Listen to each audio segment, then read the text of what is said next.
Hey honey buns, and what is up? If you have not already done it, press that subscribe button and hit that bell to ring a ding ding when I post a video, okay? Now today, as you see, I am in front of my blue velvet bed, sheetless. So what we making today? Satin sheets. Who you know got satin sheets? Well, it's about to be you, okay? So saddle up and welcome to the honey jar and, you know, just watching, learn a little something. Hit that bell to ring a ding. Oh my God. No. Honey Bun TV.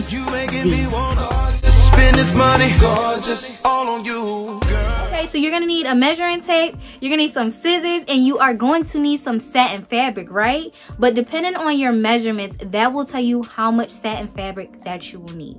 So personally for me, I have approximately 7 yards of fabric for my bottom and top sheet composited, and I have 1 yard of satin for my bonnet and 2 yards for my muumuu because I like it big and long. So let's start out with step 1, measurements.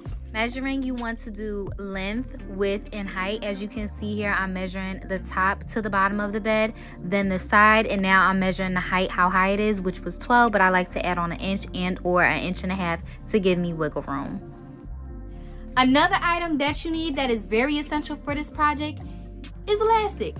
Get a lot of it, because how your sheet gonna fit on the bed? Another easier way to do this is placing the fabric on top of the bed and literally cutting to the ends that you see fit.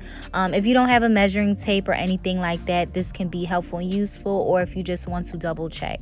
Now we are gonna go over to the sewing machine, and as you can see, this piece here that you see me pulling, those are the sides. So when you are sewing, you are going to do shiny side on top of shiny side, literally facing each other. So when you flip it over, you can see the shiny part and you won't see the seam or anything of that nature. So we are just going to go ahead and sew it together, and you should have 4 pieces, so you're just gonna match them up and literally sew all around. As you can see here, this is one side, and now we're getting ready to do another side. Okay, so I'm just double checking to make sure that my measurements align with each other for the corners on the side, which was 12, and they do. And as you can see, that's the little corner forming. So what you're going to do is the edges that you have, you are literally just going to mark them inward about 1 inch so you can have a pocket to put your elastic through. Now when it comes to the elastic, I think that I cut about 90 to 100 yards of elastic, but it is to your discretion. I just added all the sides up and then took a couple inches off. That's what I did. Now if you want to do that, you could do that, but you don't have to. You can do the elastic however you want. I just wanted mine scrunchy. This is my first time making it. Once you put the elastic all the way through, please pin your pins. You don't want to lose it. You are literally just going to sew the elastic back down to put it in the pocket, and then sew a line to close that casing. Now, as you can see here, I'm just doing a top sheet.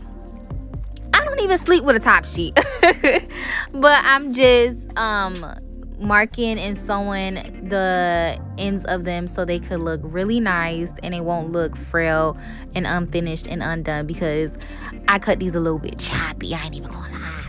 But yeah, this is the top sheet that we're doing right now, and then I'm gonna move on to how to do the bonnet and muumuu as well.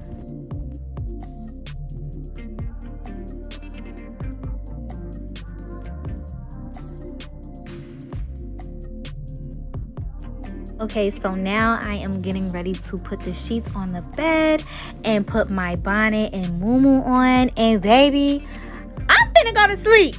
I hope y'all sleep good and nice, bright, and tight, honey buns.